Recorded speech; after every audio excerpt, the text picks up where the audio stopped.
بسم اللہ الرحمن الرحیم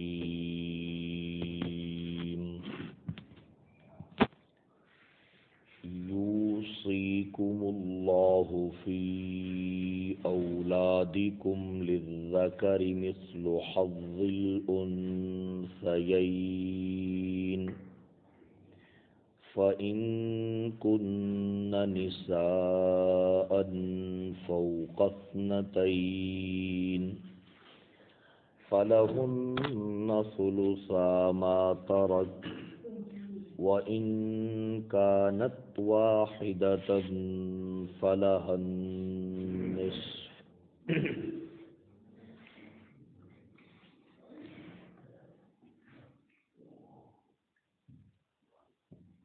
تاکیدی حکم دیتا ہے تم کو اللہ تمہاری اولاد کی میراث کے بارے میں۔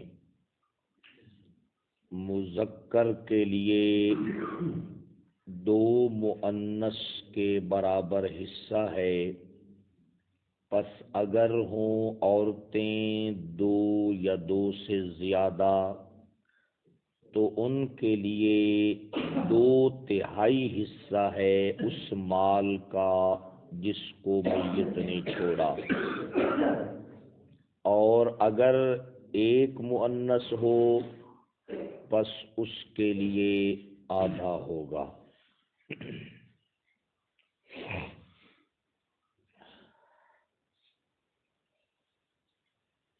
کل کے درس میں آپ حضرات کے لیے اس پورے رکوع کا ایک خلاصہ عرض کیا تھا کہ اس میں پہلے اولاد کی وراثت کا مسئلہ ہے، پھر لڑکے کا حصہ زیادہ ہے اور لڑکی کا حصہ تھوڑا ہے، پھر آگے مرنے والے کے ماں باپ کی وراثت کا مسئلہ ہے، اور اس میں پھر اولاد کا حصہ زیادہ ہے اور مرنے والے کے ماں باپ کا حصہ کیا ہے؟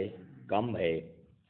اس کی عقلی وجوہات آپ کی خدمت میں بیان کر دی ہیں کہ لڑکے اور لڑکی کے حصے میں فرق کیوں ہے۔ اس لیے کہ ضروریات میں اور ذمہ داریوں میں بھی کیا ہے؟ فرق ہے، جس کی وجہ سے اللہ رب العزت نے ان کے حصے میں بھی کیا رکھا ہے؟ فرق رکھا ہے، اور دادا اور پوتے کے حصے میں بھی کیا ہے؟ فرق ہے۔ یہ تفصیل آپ نے سن لی ہے۔ اب دیکھیے ذرا، سب سے پہلے آیت کے اندر ایک الفاظ کے اوپر بات کر کے پھر صرف آج عورت جو اولاد ہے اس کی وراثت کے بارے میں بات عرض کرتا ہوں۔ اللہ رب العزت نے فرمایا کہ یوصیکم اللہ فی اولادکم، اللہ تم کو تاکیدی حکم دیتا ہے تمہاری اولاد کی وراثت کے بارے میں۔ وہ کس طرح حکم ہے؟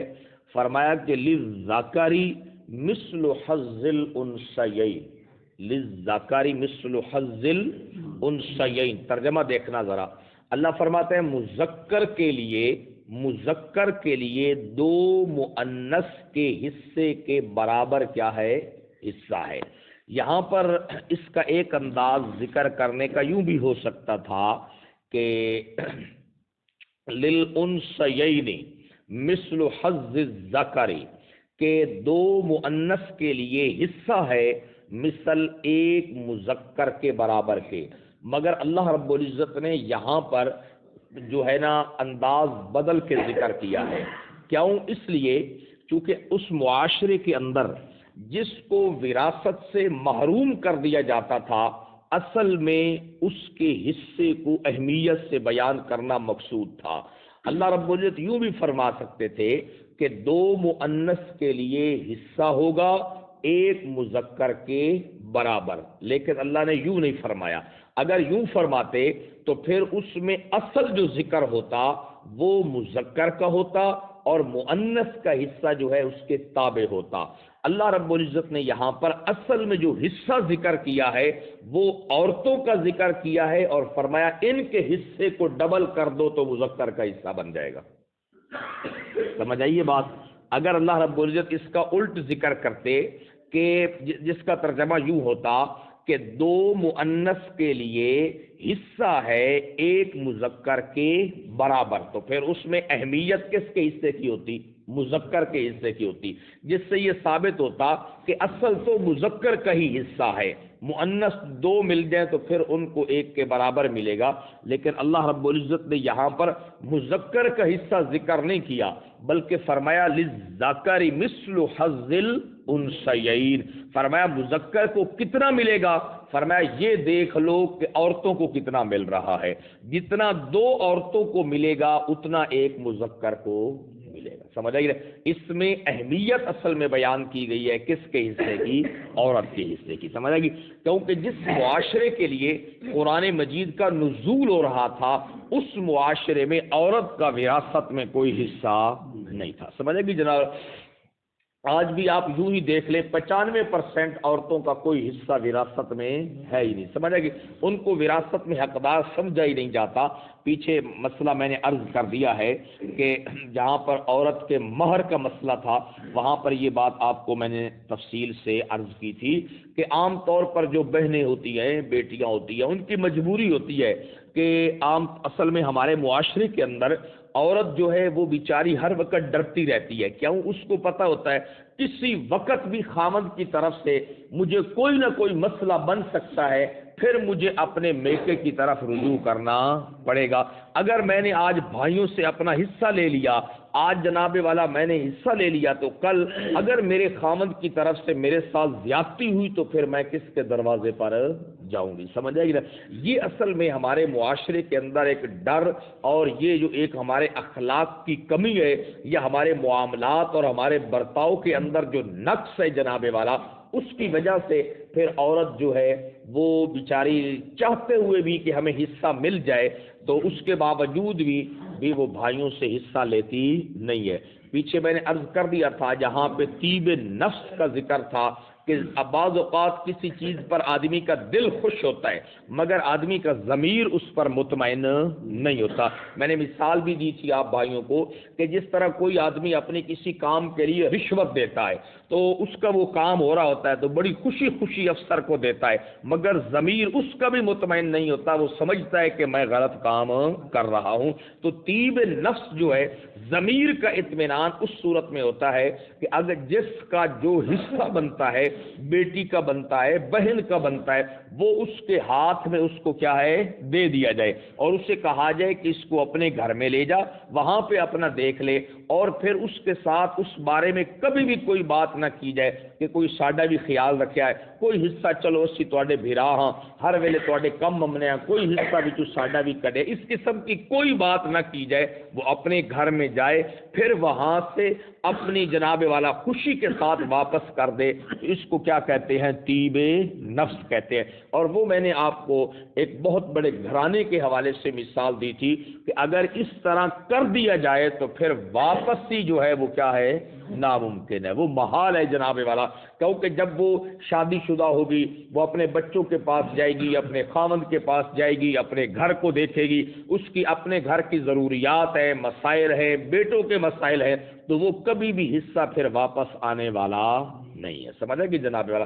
تو اس لیے چونکہ جس معاشرے کے لیے قرآن نازل ہو رہا تھا اس میں چونکہ بیٹیوں کو ملتا ہی کوئی نہیں تھا، اس لیے اللہ رب العزت نے مذکر کا حصہ ذکر ہی نہیں کیا کہ مذکر کا کتنا ہے۔ اللہ کہتا ہے مذکر کا پتہ کرنا ہے تو عورتوں کا پتہ کر لو۔ سمجھ آئے گی جناب؟ جتنا دو عورتوں کو مل رہا ہے نا اتنا ایک مذکر کو کیا ہے ملے گا۔ تو اہمیت کے لیے اللہ رب العزت نے یہ انداز اختیار فرمایا ہے۔ یہ ایک بات تھی۔ اب دیکھیے ذرا اولاد کی جو وراثت ہے نا اس کی کل 4 صورتیں ہیں، صرف آج یہی آپ کی خدمت میں عرض کرنا ہے۔ کل 4 صورتیں ہیں۔ پہلی صورت یہ ہے کہ لڑکے اور لڑکیاں آپس میں ملی ہوئی ہیں، وراثت جو بانٹنے والے ہیں ان میں لڑکے بھی ہیں اور کیا ہیں؟ لڑکیاں بھی ہیں۔ یہ جو قرآن مجید کا اصول ہے نا کہ ایک مذکر کو اتنا ملے گا جتنا 2 مؤنث کو ملے گا، یہ حکم اس صورت میں ہے جب لڑکے اور لڑکیاں دونوں ہوں۔ جب لڑکے اور لڑکیاں کیا ہیں؟ دونوں ہوں۔ پہلی صورت یہ ہے کہ جب لڑکے اور لڑکیاں دونوں ہوں تو اس صورت کے اندر دو مؤنث کو جتنا ملے گا اتنا ایک مذکر کو ملے گا، اور اس کے نکالنے کا فارمولہ بڑا آسان ہے، بڑا آسان ہے۔ مثال کے طور پر آپ یہ دیکھیں کہ دو لڑکے ہیں اور دو ہی لڑکیاں، ایک مثال دے رہا ہوں، دو لڑکے ہیں اور دو لڑکیاں ہیں، ان کی وراثت کیسے نکلے گی؟ اب چونکہ مذکر کا حصہ ڈبل ہوتا ہے اور مؤنث کا حصہ کیا ہوتا ہے؟ سنگل ہوتا ہے، تو آپ دو لڑکے ہیں دو لڑکیاں، دو لڑکیاں وہ تو دو حصے ہو گئے، اور دو لڑکوں کو آپ ڈبل کر دیں، دو دونے چار، کل وراثت کو 6 حصوں پہ تقسیم کر دیں تو ان کے حصے کیا ہیں بھائی؟ نکل آئیں گے۔ یہ ایک فارمولہ ہے نکالنے کا۔ تو اگر لڑکے اور لڑکیاں ملی ہوئی ہوں تو پھر کیا ہوگا؟ لڑکی کو سنگل اور لڑکے کو کیا ملے گا؟ ڈبل ملے گا۔ ٹھیک ہے جی۔ اب دوسری صورت سنیں جی۔ دوسری صورت یہ ہے کہ صرف لڑکیاں ہوں، صرف کیا ہوں بھائی؟ لڑکیاں ہوں۔ پھر ان کی 3 صورتیں ہیں۔ ایک تو یہ ہے کہ صرف ایک لڑکی ہے، صرف کیا ہے؟ ایک لڑکی ہے، کوئی اس کا بھائی نہیں ہے، اس کے ساتھ کچھ بھی نہیں ہے، صرف ایک لڑکی ہے، تو قرآن کہتا ہے کہ اس کو پھر آدھا ملے گا، پوری وراثت کا اس کو کتنا ملے گا؟ نصف ملے گا۔ دوسری صورت یہ ہے کہ دو لڑکیاں ہیں، صرف دو لڑکیاں ہیں اور ان کے ساتھ کوئی بھی نہیں ہے، تو اس صورت کے اندر بھی ان کو 2/3 وراثت ملے گی۔ اور تیسری صورت یہ ہے لڑکیوں کے حوالے سے کہ دو لڑکیاں نہیں، فَإِن كُنَّ نِسَاءً فَوْقَ اثْنَتَيْنِ، دو سے کیا ہیں؟ زیادہ ہیں، دو ہوں، تین ہوں، چار ہوں، پانچ ہوں، دو سے لے کر 5 کے عدد تک بھی ہوں تو پھر ان کو کتنی ملے گی؟ 2/3 ملے گی۔ یہ ہے اولاد کی وراثت جو یہاں پر بیان ہوئی ہے، سمجھے گی؟ اگر لڑکے اور لڑکیاں ملی ہوئی ہوں تو پھر لڑکے کو دو لڑکیوں کے برابر کیا ملے گا؟ حصہ ملے گا، یعنی لڑکے کا ڈبل ہوگا اور لڑکی کا کیا ہوگا؟ اس کا نصف ہوگا۔ اور اگر اختلاط نہیں ہے، صرف لڑکیاں ہیں تو اس کی 3 صورتیں ہیں۔ اگر ایک لڑکی ہے تو اس کو کتنا ملے گا؟ آدھا ملے گا۔ اگر دو ہیں تو ان کو بھی کتنا ملے گا؟ 2/3 ملے گا۔ اور اگر دو سے زیادہ ہیں تو ان کو بھی کتنا ملے گا؟ 2/3 ملے گا۔ سمجھے گی؟ یہ میں نے علیحدہ علیحدہ اس لیے کر دیا ہے تاکہ آپ کو بات سمجھ میں آ جائے۔ اب دیکھیں نا، اب ایک لڑکا ہے، ایک لڑکا ہے اور ایک لڑکی ہے، تو اس صورت کے اندر آپ یہ دیکھیں کہ لڑکے کا حصہ ڈبل کر دے تو وہ 2 بن گئے، ایک لڑکی کا حصہ کتنے ہو گئے؟ 3 ہو گئے، تو کل مال کتنے حصوں پر تقسیم ہو گیا؟ 3 حصوں پر۔ ایک لڑکی ہو بھائی کے ساتھ تو اس کو جناب والا جب 1/3 مل رہا ہے، تو جب 2 بہنیں اکیلی ہوں گے، بھائی ہوگا بھی نہیں، تو یقینی بات ہے کہ پھر ان کو بھی کتنا ملے گا؟ 2/3 ملے گا۔ سمجھا گیا؟ اور اب یہ چونکہ قرآن مجید نے 2 کا عدد نہیں ذکر کیا، کیوں؟ اس میں کوئی جناب والا شک اور پریشانی کا مسئلہ نہیں تھا۔ مسئلہ تھا کہ جب صرف لڑکیاں ہیں اور 2 سے زیادہ 3 ہیں تو کیا پھر ساری وراثت ان کو مل جائے گی باپ کی؟ فرمایا نہیں ملے گی۔ سمجھ آئے گی نا؟ 2 سے زیادہ جب ہو جائیں گی تو پھر بھی ان کو کتنا ملے گا؟ 2/3 ملے گا۔ جو باقی 1/3 بچ جائے گی وہ ان کے جو اور مرنے والے کے اقرب رشتہ دار ہیں وہ ان کو ملے گا۔ سمجھ آئے گی جناب؟ اب ترجمہ دوبارہ سنیے، پھر میں 2 کے حوالے سے حدیث پاک بھی آپ کو سناتا ہوں۔ اللہ فرماتے ہیں یوصیکم اللہ فی اولادکم، تاکیدی حکم دیتا ہے تم کو اللہ تمہاری اولاد کی وراثت کے بارے میں کہ للذکر، مذکر کے لیے کتنا حصہ ہے؟ مثل حظ الانثیین، 2 مؤنث کے برابر 1 مذکر کا حصہ ہے۔ یہ اس صورت میں ہے کہ جب لڑکے اور لڑکیاں ملی ہوئی ہوں۔ اگر لڑکے ہیں ہی نہیں، دیکھو نا، اب قرآن مجید نے اکیلے لڑکوں کا ذکر ہی کوئی نہیں کیا، اکیلے لڑکوں کا ذکر ہی کوئی نہیں کیا۔ کیوں؟ مفسرین فرما رہے ہیں اس کی وجہ یہ ہے کہ اس میں تو اختلاف ہی کوئی نہیں ہے، کیونکہ ہر مذکر کا حصہ کیا ہوتا ہے بھائی؟ برابر ہوتا ہے، اور ان کو معاشرے میں مل جاتا تھا۔ جن کو نہیں ملتا تھا نا، قرآن نے انہی کا تذکرہ کیا ہے۔ سمجھ آئے گی نا؟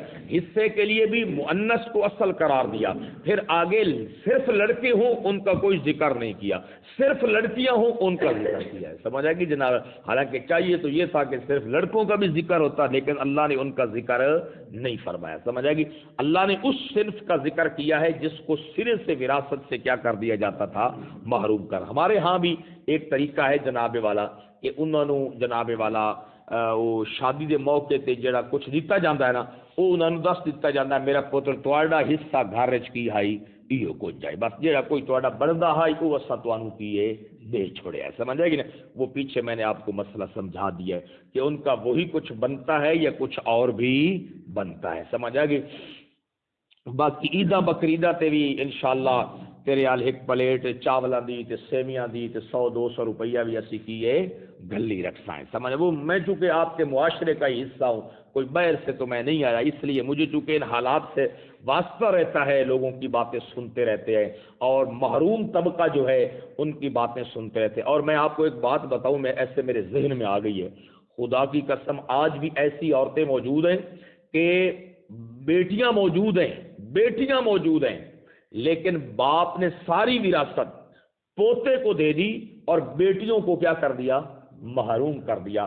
آج بھی وہ ان بیٹیوں کا مقدمہ عدالت میں چل رہا ہے اپنے حق کے لیے کہ ہمیں باپ نے کیا کر دیا تھا محروم کر دیا اور پوتا جو ہے وہ اب لے کر بیٹھا ہے جناب والا وہ بالکل وہ اب عدالت تو مجبور ہے عدالت نے تو دیکھنا ہے کہ نام کس کے ہے جناب والا وہ تو اس میں اب رد و بدل نہیں کر سکتی. اس لیے بھائی دل کی جو خوشی ہے نا طیب نفس جو ہے وہ ضروری ہے اس کے بغیر اللہ کے نبی نے فرمایا کسی کا حق بھی کھانے کی اجازت نہیں ہے. سمجھ آئے گی جناب.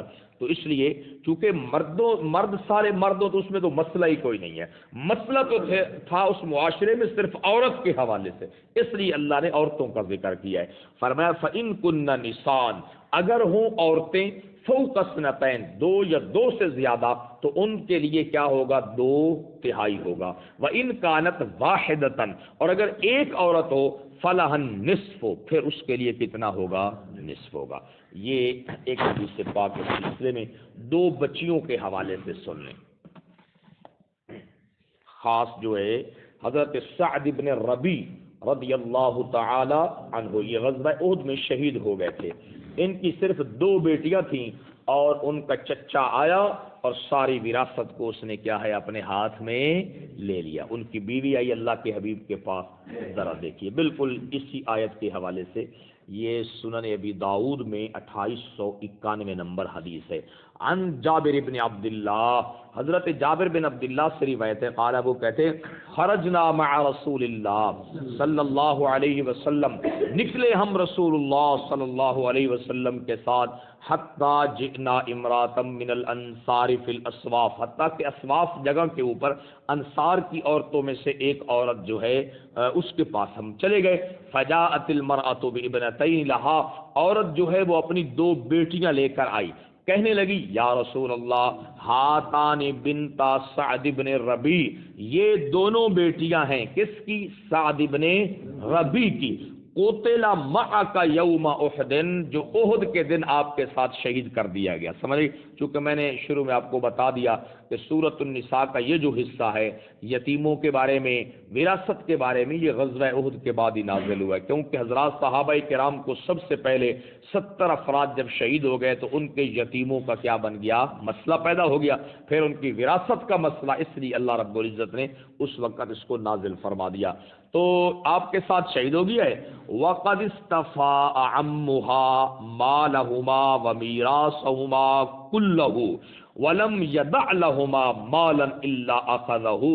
یا رسول اللہ ان کا جو چچا ہے نا جو سعد بن ربی کا بھائی تھا استفاء عمها مالهما ان دونوں کا جتنا مال بنتا تھا اس نے وصول کر لیا ہے.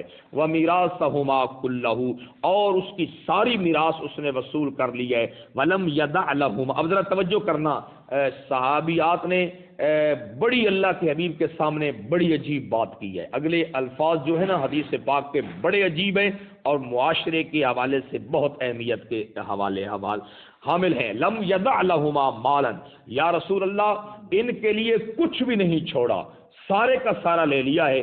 فما ترى یا رسول اللہ اے اللہ کے رسول آپ اس کے بارے میں کیا رائے دیتے ہیں. اگلے الفاظ ذرا سننا کہنے لگی فواللہ اللہ کی قسم یا رسول اللہ لا تنکحانی ابدا الا ولہما مال.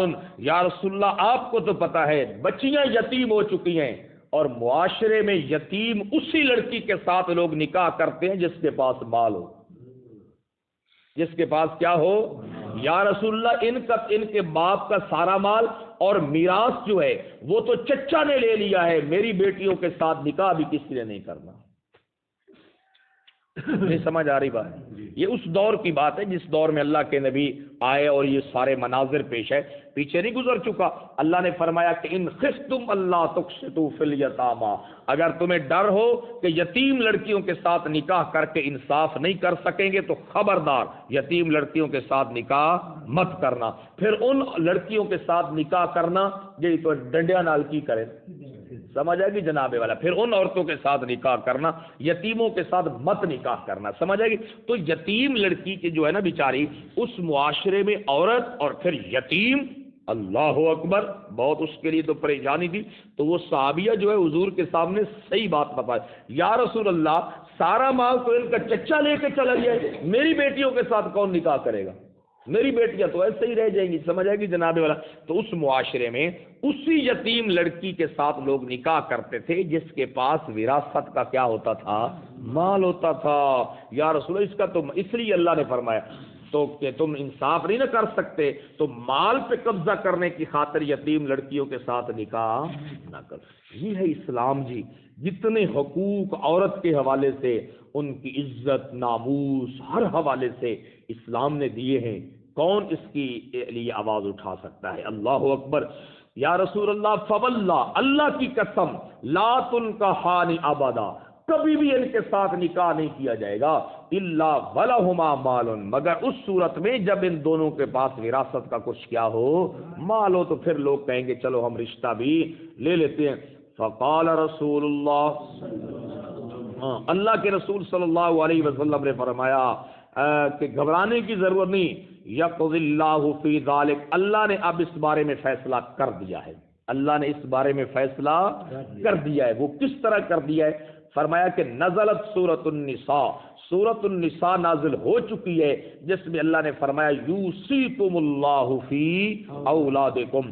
فقال رسول اللہ صلی اللہ علیہ وسلم نے فرمایا ادعوا لی المرأة وصاحبها، عورت کو بلاؤ میری طرف.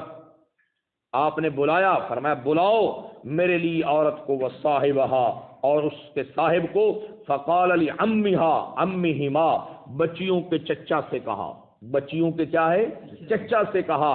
آتہما الثلثین، چل 2/3 بچیوں کو دے.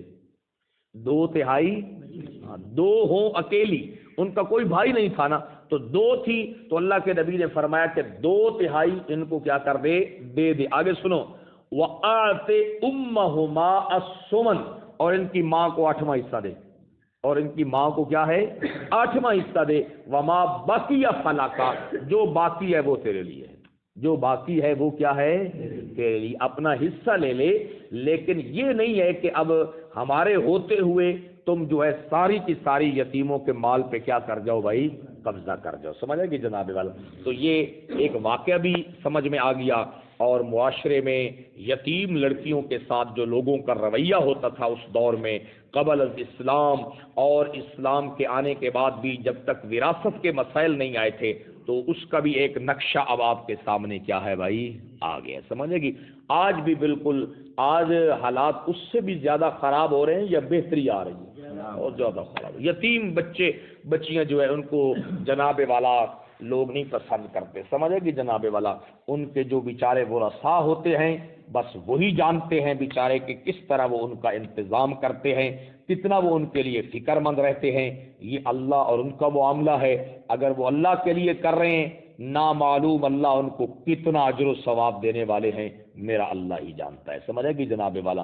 کیونکہ یتیموں کے لیے فکر کرنا، ان کے لیے سوچ و بچار کرنا، آپ اس کے فضائل پیچھے سن چکے ہیں کہ نبی پاک صلی اللہ علیہ وسلم نے اس کے کیا فضائل بیان کیے ہیں. تو بہرحال اکیلے مرد کا کوئی تذکرہ نہیں ہے، صرف عورتوں کے حوالے سے ہے. تو آپ کو بات سمجھا دی ہے کہ اگر لڑکے اور لڑکیاں ملی ہوئی ہوں تو اس صورت کے اندر کیا ہوگا کہ لڑکے کو ڈبل اور لڑکی کو کیا ملے گا؟ سنگل ملے گا. اور اگر صرف لڑکیاں ہوں، اس کی 3 صورتیں عرض کر دی ہیں ایک لڑکی ہو تو اس کو باپ کی وراثت میں سے کتنا ملے گا؟ آدھا۔ دو ہوں تو مال کے 3 حصے کیے جائیں گے، 2/3 ان کو ملیں گے، 1 حصہ آگے آ رہا ہے ان کا دادا بیٹھا ہے، دادی بیٹھی ہے، وہ نہیں ہے، چچا ہے، یعنی کہ جتنے اقرب رشتہ دار ہوں گے ان کو پھر ملے گا۔ دادا کے ہوتے ہوئے چاچا جی کو ملتا کچھ نہیں ہے، سمجھ آئے گی نا؟ کیونکہ مرنے والے کے ساتھ جتنا رشتہ اقرب باپ کا ہے اتنا اس کے بھائی کا نہیں ہے، وہ بھی اقرب لیکن باپ کے ہوتے ہوئے وہ اقرب نہیں۔ یہ بھی آپ نے یاد رکھنا ہے کہ اس کا دار و مدار جو ہے صرف رشتہ داری پر نہیں بلکہ کس رشتہ داری پر ہے؟ اقرب کے اوپر ہے، سمجھ آئے گی نا؟ تو 8واں حصہ اللہ کے نبی نے عورت کو دلوایا، سعد بن ربیع کی زوجہ کو، اور 2 ثلث آپ نے کیا ہے بچیوں کو، باقی اور تھا کوئی نہیں تو آپ نے فرمایا کہ باقی حصہ کیا ہے تو لے لے، اور 2 سے زیادہ ہوں بچیاں تب بھی ان کو کتنے ملیں گی؟ 2/3 ملیں گی۔ اس کے ساتھ آگے دادا اور دادی کا تذکرہ ہے، لیکن دادا اور دادی کا تذکرہ اس صورت میں ہوگا کہ اس کی قرآن خود وضاحت کر دے گا کہ ان کو کس صورت میں بیٹے کی وراثت سے حصہ ملے گا۔ پہلے اولاد کا حصہ آج بیان ہو گیا۔ اللہ فرماتے ہیں یوصیکم اللہ فی اولادکم، اللہ تاکیدی حکم دیتا ہے تم کو تمہاری اولاد کی وراثت کے بارے میں، للذکر مثل حظ الانثیین، مذکر کے لیے 2 مؤنث کے برابر حصہ ہے۔ فَإِن كُنَّ نِسَاءً، اگر ہوں صرف